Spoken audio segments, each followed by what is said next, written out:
அன்பார்ந்த எம்மின மக்களே, உங்கள் அனைவருக்கும் எனது நன்றி கலந்த வணக்கத்தை தெரிவித்துக் கொள்கிறேன்.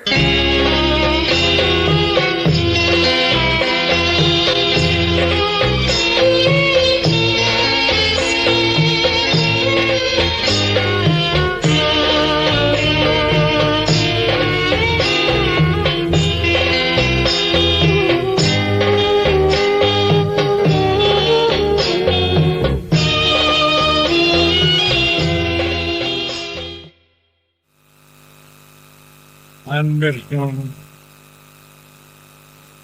மிக்க மதிப்பிற்கும் உரிய இந்த மேடையிலே வைத்திருக்கக்கூடிய அனைத்து தலைவர்களுக்கும் வந்து குழுமி இருக்கக்கூடிய உணர்வாளர்கள் அனைவருக்கும் முதற்கண் என்னுடைய வணக்கத்தை தெரிவித்துக் கொள்கிறேன்.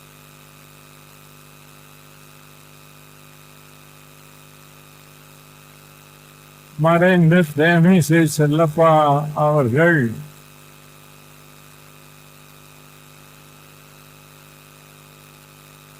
இன்று நாம் அவரை இழந்து விட்டோம் என்று எண்ண வேண்டியதில்லை. மாறாக அவரது குரல் இன்று மட்டுமல்ல, நாளை மட்டுமல்ல, உலகம் உள்ளவரை, தமிழர்கள் உள்ளவரை அங்கெல்லாம் அவருடைய குரல் ஒலித்துக் கொண்டே இருக்கும் என்பதிலே சந்தேகம்.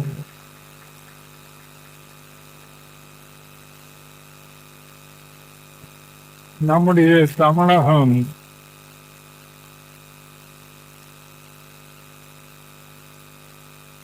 அவரை போன்ற ஒரு இசைவாணர் முழுமையாக நாம் தன்னை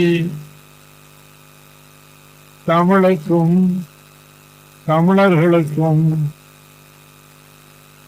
அவர்களின் மொழி பற்றினையும் இன உணர்வையும் அவர்களுக்கு தூண்டும் வகையில் யார் எழுதிய பாடலா இருந்தாலும் அந்த பாடலை எல்லாம் அவரே இசை அமைத்து அதை மக்களிடம் கொண்டு சென்ற பெருமைக்குரியவர்.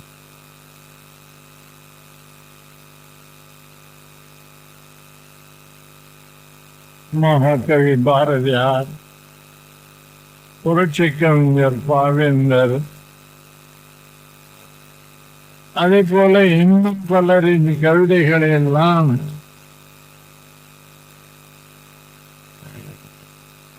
ஊர் ஊராக சென்று பாடி நம்முடைய மக்களுக்கு உணர்வை ஊட்டி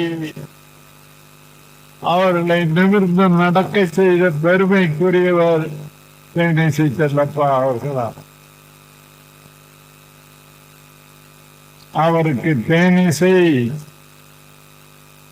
என்ற ஒரு அருமையான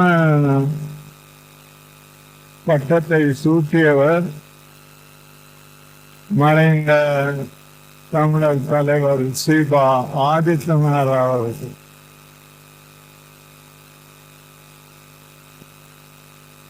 அவருக்கு பாசறைப்பாணர்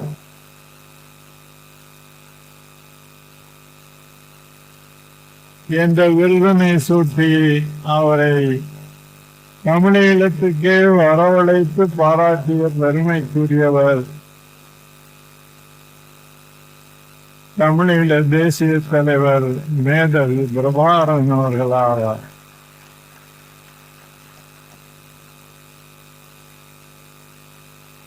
அவருடைய பாடல்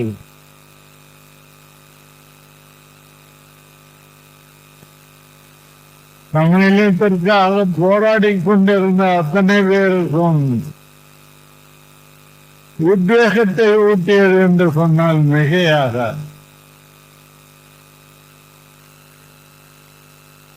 தமிழகத்தில் ஒரு முறை நான் ரகசிய சுற்றுப்பயணத்தில் ஈடுபட்டிருந்த போது என்னை அழைத்து சென்றவர்கள் அடர்ந்த காட்டுக்குள்ளே அமைந்திருந்த புலிகளின் வாசலை ஒன்றுக்கு அழைத்து சென்றார். அந்த பாசறையை நாங்கள் நெருங்கும் போது தேனிசை செல்லப்பா அவர்களின் குரலை கேட்டு திகைத்து போனேன். என்ன என்று போய் பார்த்தால் அங்கே இருந்த பாசறையில் தேனிசை செல்லப்பா பாடிய பாடல்களை ஒலிபரப்பி அந்த பாசறை வீரர்கள் மகிழ்ந்து கொண்டிருந்தார்கள். அடர்ந்த காட்டுக்குள்ளே இருந்த பாசறையானாலும் அயல் நாடுகளிலே ஈழத்தமிழர்களின் வீடுகளானாலும் அல்லது அவர்களின் கார்களிலானாலும் எல்லாத்திலும் தேனிசை செல்லப்பாவின் குரல் ஒலித்துக் கொண்டே இருக்கும்.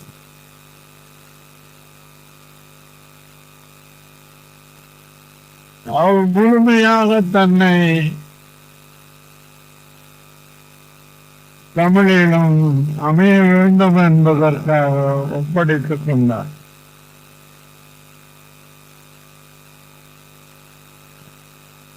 விடுதலை புலிகள் இயக்கத்திற்கு இந்தியாவில் தடை விதிக்கப்பட்ட போது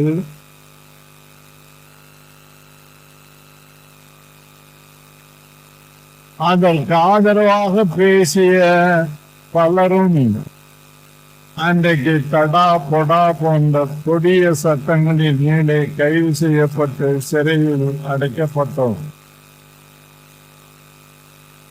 அந்த சூழ்நிலையிலும் தேனிசை செல்லப்பா அவர்கள் தன்னுடைய அந்த தொண்டனை நிறுத்தவில்லை.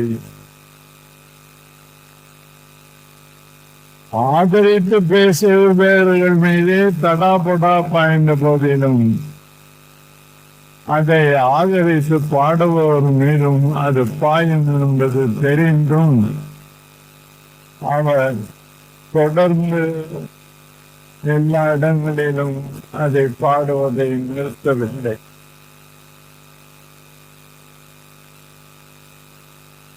அது மட்டுமல்ல நண்பர்களே, புலி வீரர்களுக்கு மட்டும் அவர் உனக்கு ஊட்டவில்லை, மாறாக தமிழ்நாட்டிலே இன உணர்வுடையும்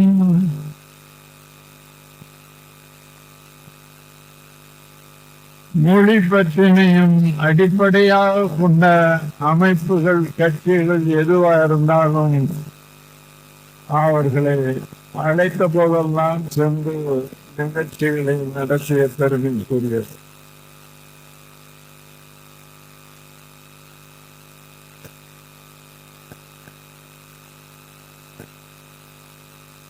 அது மட்டுமல்ல,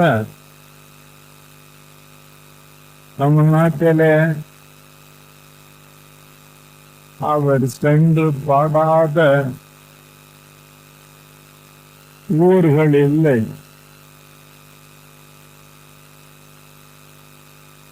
தமிழினத்திற்கும் சென்று அங்கேயும் அவ்வாறே பாடி அந்த மக்களையும் புலி வீரர்களையும் உற்சாகப்படுத்தி விட்டு வந்தார். உலக நாடுகள் எல்லாவற்றிலும் சென்று நிகழ்ச்சிகளை நடத்தினார்.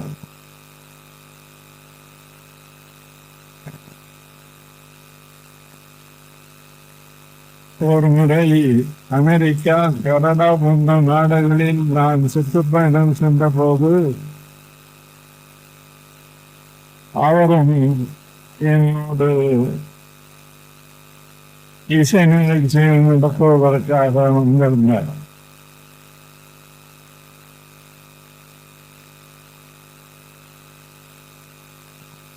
எல்லா இடங்களிலும் மக்கள் அவருடைய இன்னிசை குரலால் பாடப்படும் பாடல்களை எல்லாம் நினைத்து சிலிர்த்திருக்கிறார்.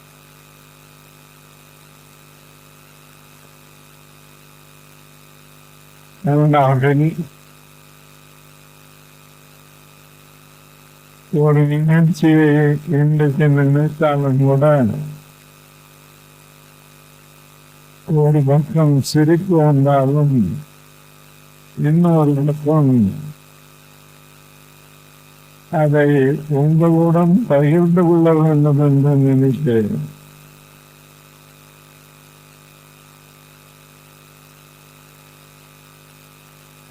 செல்லப்பா அவர்களுக்கு கொடி போடும் பழக்கம் உண்டு.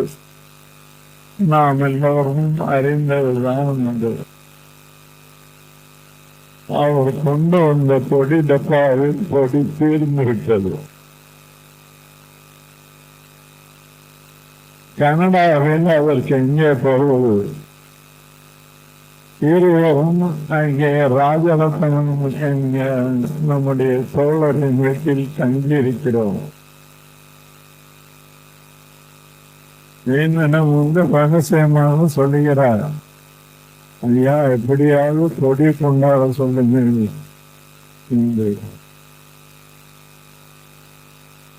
நான் மற்றவர்களும் சொல்லி எப்படியாவது எங்கேயாவது அழைந்து புரிந்துவாங்க. அதற்குள் நாங்கள் நிகழ்ச்சி நடத்த வேண்டிய நேரமும் நெருங்கி விட்டது. சென்று விட்டோம். முதலில் அவருடைய இசை நிகழ்ச்சி நடத்த வேண்டும். மேடையில் ஒரு பக்கம் உட்கார்ந்திருந்த என்னை அவர் பரிதாபமாக பார்க்கிறார். என்ன செய்வது என்று எனக்கும் தெரியவில்லை. நல்ல வேளையாக ஒருவர் எப்படியோ எங்கேயோ சென்று வாங்கி வந்து விட்டார் ஒரு டப்பா.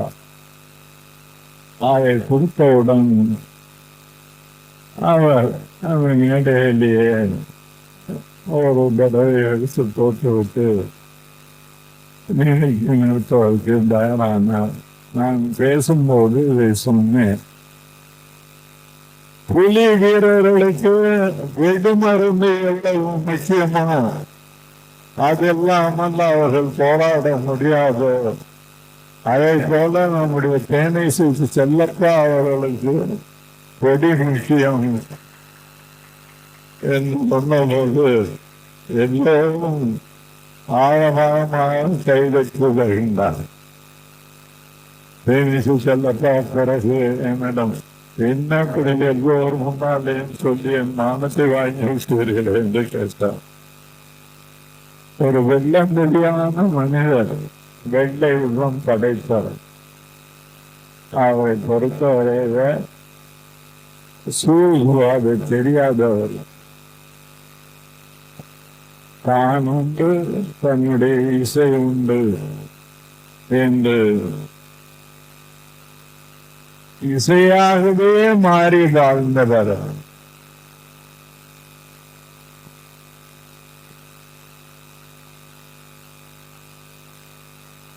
அவர் உலகத்தில் சென்று எங்கெங்கு தமிழர்கள் வாழ்கிறார்களோ அங்கேயெல்லாம் சென்று நிகழ்ச்சிகளை நடத்திய பெருமைக்குரியவர். அனைத்து தமிழர்களாலும் அவர் ஒருங்கிணைந்து பாராட்ட பெற்றவர். அத்தகைய ஒரு இசைவானரை நாம் இழந்திருக்கிறோம். அவருடைய மறைவு உருவாக்கிய வெற்றிடத்தை வேறு யாராலும் இட்டு நிரப்ப முடியாது. அவரை பொறுத்தவரையில் தன்னுடைய வாழ்வும் தன்னுடைய வாக்கும்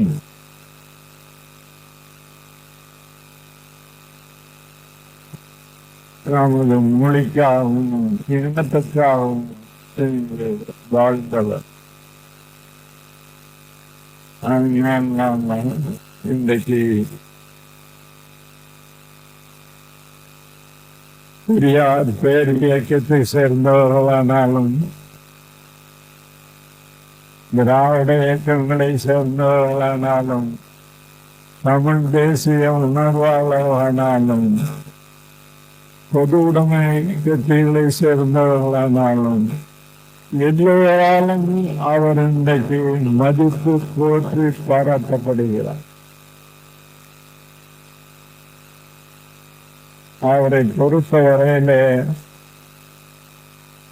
செல்வம் சேர்க்க வேண்டும் என்று விரும்பியிருந்தால்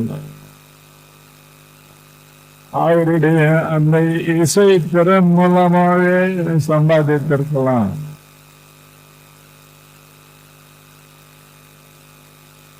அவர் அதையெல்லாம் விரும்பியதில்லை.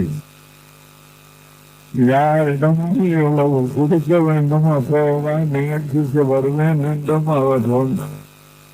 அவர்களுக்கு நிபந்தனை விதித்ததும் யாராக இருந்தாலும் அழைத்தபோது சென்று நிகழ்ச்சியை நடத்திவிட்டு அவர்கள் கொடுத்ததை பெற்றுக்கொண்டு கொடுக்காவிட்டாலும் பரவாயில்லை என்று வாழ்ந்தவர் அந்த பெருமைக்குரியவர்.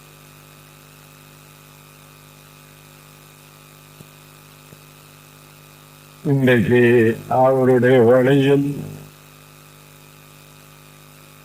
அவருடைய மகளும் மற்றவர்களும் குடும்பத்தினரும் இசை கொண்டாற்றி வருவதை நான் நினைத்து மகிழ்கிறேன்.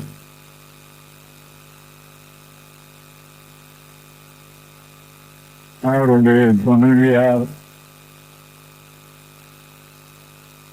அவருடைய இழப்பினால் பெரிதும் மனம் உடைந்து போயிருக்கக்கூடிய அந்த அம்மையாருக்கு நான் அதான் சொல்ல விரும்புகிறேன்.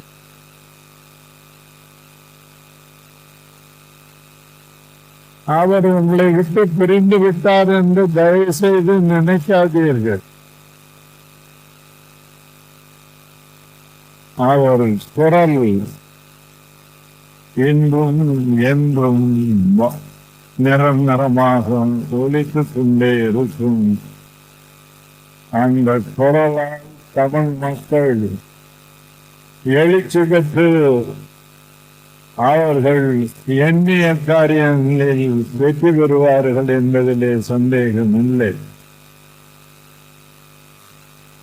அருமை நண்பர்களே, தேனிசை செல்லப்பா அவர்களின் புகழ் என்றும் நங்காது ஓங்கட்டும் ஓங்கட்டும் என்று கூறி அவருக்கு வீர வணக்கம் செலுத்தி என்னுடைய உரையை நிறைவு செய்கிறேன். வணக்கம்.